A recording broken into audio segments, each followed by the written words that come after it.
So this is actually one of the most powerful techniques that we have used, and it has helped us a lot, because right now we are actually getting around 30 to 40,000 per monthly organic clicks Wow. from Google using this tactic. Yeah.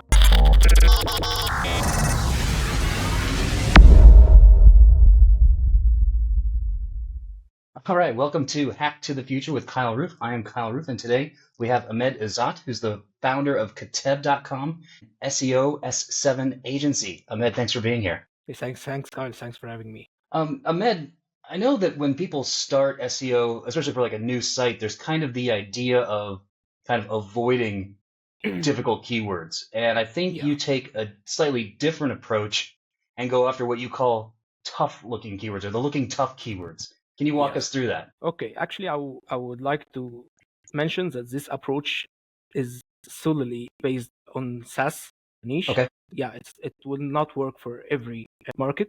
So Okay. I will just say what I have experienced with this in SaaS. So yeah, let me tell you more about it. Actually, when we are talking about looking tough keywords, these are keywords that initially, when you analyze it using SEO tools like Ahrefs or SEMrush, they will typically have a difficulty rating between 30 and 60. So at the first glance, you might think that they are fairly difficult to rank for because they are Okay. dominated by large brands. However, if you went deep and started to analyze the top ranking pages, you will discover that it's not difficult as it seems. So to give you a real life example, actually, because we did this, if you analyze the keyword like SEMrush domain authority checker, you would find its difficulty is around 45, which is fairly high in terms of keyword difficulty scores. Sure. However, when you analyze the top 10 ranking pages, you would find that many websites are ranking without no backlinks whatsoever. What they are doing is that they are simply providing the same user experience that people expect when clicking on a page ranking for such a keyword. So when we are talking about domain authority checker tool, a simple URL field where you can add your own domain URL and a way to show results instantly using Ajax or something like that. So if you are building a new SEO tool targeting a keyword like this one, it could easily get you around 20 or 30 clicks per month, even if this number is so low. But those are all potential subscribers who could subscribe to your software if it's good enough. So this is how the looking tough keyword way works, by analyzing other brand keywords and try to finding keywords that actually provide experiences, not content. We are not writing content for these pages. We are just providing a similar user experience. You can easily rank for it. And I just gave you a real life example because we did this test in our software Katteb, and before we did it, actually, we started to analyze other competitors and other niches to see if it works. And yeah, we discovered a lot of keywords that websites, not well acknowledged websites, are ranking for without even backlinks, and they are just trying to make use of other brands' recognition. So that's pretty interesting. If you look at something like an SEMrush or an Ahrefs or tools like that, they often categorize keywords by informational or transactional, for example, and you're kind of talking about a different category, experiential, if you will. What's like an example of, like, you don't need to give a keyword exactly, but what's a page that's like an experience page? Like, what's on that page? I can give you a real life example. Something like I don't want to out any of your clients. No, it's okay. But even something like a free article writer, people are looking for such keywords a lot. And what you expect from a free article writer landing page? You can just think about it right now. You would expect no signups. You can just land on the page and add your title and click on create, and it starts generating content. If you are providing this user experience with a better output than your competitors, you might have a chance to rank for this keyword. I'm not saying that it will be easy. I'm not saying that you will outrank top players, but you will be there and you will start gaining some traffic. So it's fairly easier than starting to write a huge blog post about top 10 AI writing softwares and trying to rank above Mashable or HubSpot or something. Yeah, it's fairly difficult. But when you do this, a tool, and even if you attach this keyword to a brand name, like the SEMrush example we just talked about, it would be much easier because there are no, besides SEMrush, there are no many websites who are targeting this keyword. I love that. I Yeah, love that a lot. And that actually explains some things too. When you see those types of pages that, they're relatively thin, if you will. There's not a lot of content on them, but yes, they seem to rank very, very well. And it's the idea, is this an experience web page where essentially somebody's experience. Yeah, looking for that experience, they're exactly. landing there, and then they're able to do that thing. That's And you can see this in tools like online signature tools. When you just have to sign a PDF or something, they don't have content. It's just totally experience. yeah, So if you try to rank for this keyword by writing an article, you wouldn't rank for, even if you got tons of yeah. backlinks for it, it wouldn't rank. Ah, that's pretty sharp. That's Yeah, I like that a yeah, sure, lot. and you That's pretty you can sharp. I see like for that a yourself. lot. Yeah, Yeah, I like that a lot.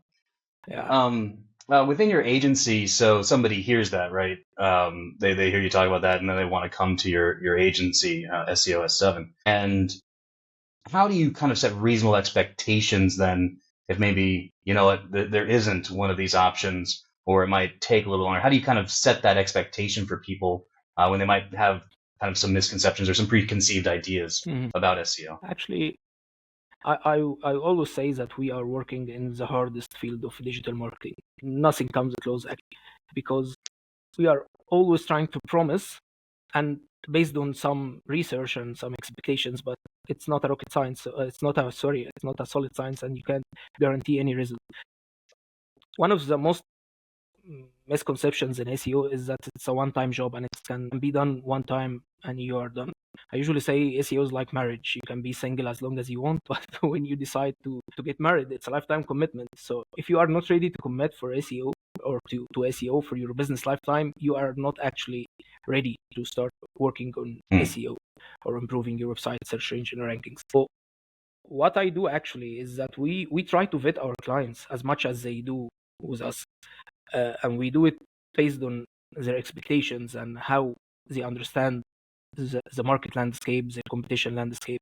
So if their experiences are not relevant to their niche or budget, we try to walk them through what we call a competition analysis. So I would say that I will jump on a meeting with a client and show them how long it took their competitors to rank for specific terms Hmm. or generate a certain amount of traffic or even building a certain amount of backlinks, because actually people are think that this is a one-time job, and once it's done and we can stop doing SEO and we can save this money for any other aspect. But actually, yeah, we would shows him how long it takes and how long it took their competitors to reach this level, alongside the average time to get your content indexed on Hmm. Google, and the working hours of our team where we are trying to auditing their content and so on.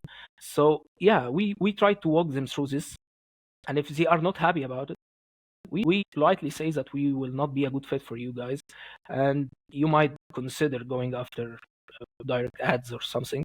It will get you much more faster results. But actually, SEO is a long-term game. If you are not ready to commit to it, we will not be able to help you. Got it. Now you have Yeah. Katteb, which is an online, or excuse me, an AI writing tool. Did hmm did building this tool come out of something, a need from the agency, or was it filling a gap in the market? Actually, both. Yeah, we as an SEO agency are responsible for content generation Hmm. for many of our clients, and we were thinking if there's anything that could accelerate the process of content outline or brief or something, and even content generation itself.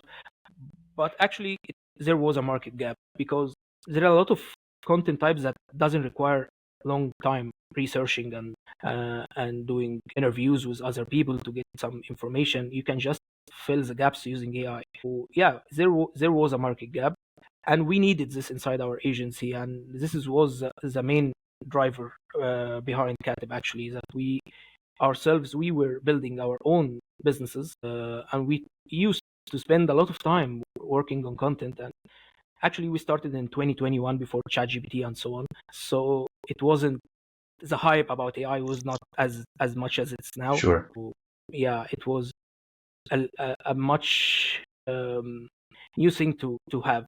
The first tool I saw that was providing such software. It was called Snazzy, as I remember, Mhm. and it was acquired afterwards by Unbounce. So yeah, once I saw this tool, I said to myself, yeah, we can do this. Yeah, we have to do this actually, and we have to do it better, and we have to see how our clients are looking to improve their content generation, and see what we can add to this technology to get the same results that we are getting ourselves by writing content by the help of our For copywriters. people that haven't seen, for And people that it all started like this, yeah. haven't tool yet, give us the 30-second elevator on what it does and how it fits within the market. Yeah, actually, what we always say is that we are the first fact-checked AI writing software. What we are trying to do is give you reliable content. When we started, before ChatGPT, as I said, there was no any other AI writing software that could provide you with content based on reliable sources with citations. You would always have to fact check content by yourself and see if the information inside it is realistic or not. So what we tried to do is that we did this using machine learning actually, so we could make sure that content generated is fact checked and reliable based on credible sources. So what we do and what we pride ourselves for being is that we are the most accurate AI writing software in the market right now. I love that. Yeah. That is such a huge issue that's come up with AI, is just that it hallucinates. It makes stuff up, and to have Yes. a fact check based writing tool that's pretty awesome.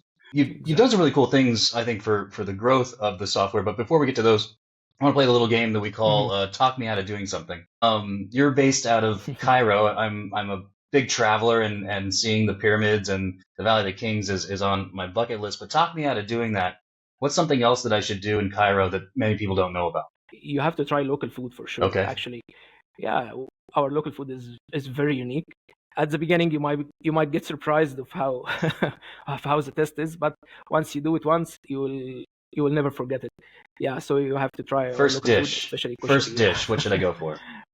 Yeah, kushari, Koshery? Okay. Yeah, yeah, the one and only. I'm not familiar with that. What is that? It's pasta, rice, lentils, hummus. It's all mixed together. Yeah, with red sauce. Yeah, it actually tastes great. Awesome. Awesome. I'll do it. I'll do it for sure. Yeah, You've sure. got some, we chatted a little bit. You've got some really cool, I think, ways that you've been able to grow your tool. Everyone has, I think, when they start a SaaS tool and they have an idea and it's a good concept and put together, there's kind of okay, now how do we get people? Like, how do we get this out there? And one Yeah, technique that I know that yeah. you've talked about, I would call it almost like poking the bear. Those are my words, not yours. But the idea of kind of like going after a brand that's bigger than yours. Can you kind of go into how you approach that, kind of going after a particular brand? Yes. So I wouldn't say that we are poking them. It's actually something that people are overlooking when they are starting their own SaaS. So I'm saying that we are trying to get noticed actually. Okay.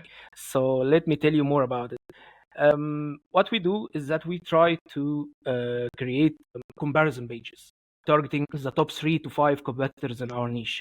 So when you try to show how your solution might be better in certain ways than your competitor, a rank for a keyword like SEM rush best domain checker alternative for something Okay. like that, and you are trying to make those competitors aware of your presence or your existence. So, and as I told you, I wouldn't say poking them or provoking them, but it does trigger them to take action.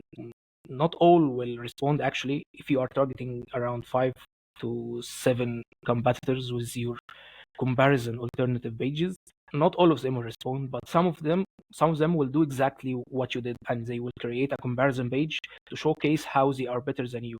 So if you are the underdog here, if you are just starting out, you will come out with a credible mention from their authoritative website Sure. alongside with a free publicity. Yeah, which It's typically leads validating. to generating some branded If they're searches. so huge and they're going to start Yeah, talking it about it, it's validates you in the validating what market. you're doing.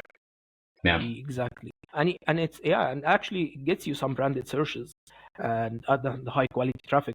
So people start to know about you more, and they are not any people actually, they are your targeted audience. So it's like throwing a bait in the sea, trying to catch some large fishes. So yeah, it works like this. You're trying to create comparison pages between you and your competitors, And once they notice this, most of them, they will do the same.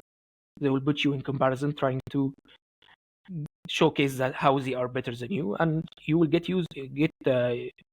much better beneficial from this actually than your competitors. For sure. You've also had some good experience with like reaching out to YouTubers or kind of YouTube influencers. What have you done with that? Yeah, actually, we just looked for YouTubers who had done comparisons or walkthroughs before for in the same industry that we are working in, AI. Oh, and we outreach to them and saying that we want you guys to try our tool and see how it compares to others. And to be fair, actually, most of them ask for it to be a paid review, but they always assure us that this is gonna be a genuine review actually, because there is no benefit from promoting false claims, as people can always try the tools themselves. So yeah, we outreach them and we ask them to put our tool in a stack to other competitors and see how it performs. Some of them do this in a compilation or a compilation list, but others can do only a review for our tool itself and say how they think about it. Does that cost a lot of? And I would recommend. Oh, I'm sorry, please. It costs not usually costs a lot of time. It's based on the YouTubers that you are outreaching to. Yeah, some YouTubers might ask for $5,000 up to $10,000 for a certain review. But when we are promoting our software, we don't look for the quality, we look for the quantity. Sure. Because we see this actually more to be as a branding marketing strategy, not a direct conversion one. We need, when people look for our brand name, Katteb, to see a lot of reviews, not one or two high quality reviews. I prefer this actually, even especially in the starting 3 to 6 months. You have to spread the word about you. People have to find you everywhere when they are looking online. And people actually in SaaS business, they are always looking inside YouTube. They are always searching for reviews. They are always searching for testimonials and so on. So yeah, having a lot of reviews is much better than having 2 or 3 high quality reviews. So what we were doing is that we were trying to outreach to a large number of YouTubers and get as much reviews as we can, not spending too much. Some of them actually might just get a free lifetime account in exchange for a review, but most of them actually get money. Then the last thing you've done that you've had success with is a native affiliate program. So I assume that that's an affiliate program that you build rather than using, say, a ClickBank platform to get people in. What have you done with that? Okay, this is actually something that I knew about from a competitor. Okay, perfect. I wouldn't, or I can just mention their name actually. Yeah, I have nothing to hide about it. They are called Writer. Yeah, and they did it before us, and I found it actually to be a very good growth hacking tactic. So it's all about hosting the affiliate program on your own domain rather than using a third-party tool like ClickBank or ShareASale or something like that. So it's all about creating an affiliate URL structure using parameters, something like domain.com $ref equal your affiliate IDs or something. So basically this this URL structure, when clicked anywhere around the internet, it redirects people with a 301 redirect to your homepage. So it passes link juice and authority and so on. So this is actually one of the most powerful techniques that we have used, and it has helped us a lot, because right now we are actually getting around 30 to 40,000 for monthly organic clicks from Google using this tactic. And I have to say that when people promote this URL, they don't even think about that they are giving you a backlink or something. What they are thinking about that they are trying to get your link out there to generate more referrals, and that could lead to commissions. So yeah, it's actually a great growth hacking technique that really works, and it really worked for us in terms of SEO, because actually we received a lot of backlinks through this tactic, and also in terms of revenue for sure. Yeah, it drove a lot of customers. If I can understand it just a little bit better, so the idea is, let's say I become an affiliate. Is there a page that's /Kyle and then my affiliate and then that page 301s to the homepage? Is that the idea, or just the URL itself redirects? Yes, once you it's the URL itself, it redirects. But I will tell you, once you sign up, you wouldn't have to apply for an affiliate program. Once you sign up and log into your dashboard, you have your Okay. affiliate URL just clear in front of you. So yeah, this is one also of the main differences between using a third-party solutions, that people will have to apply for it and you'll have to accept them one by one. Okay. We don't do this.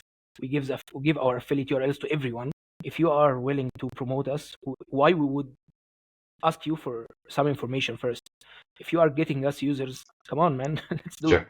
So yeah, what we were doing is that once you sign up, you receive your affiliate URL and you can start. Okay. Is it expensive to run your own platform like this, or is it fairly straightforward? No, actually, we are a native PHP software. It's just a simple function. Yeah.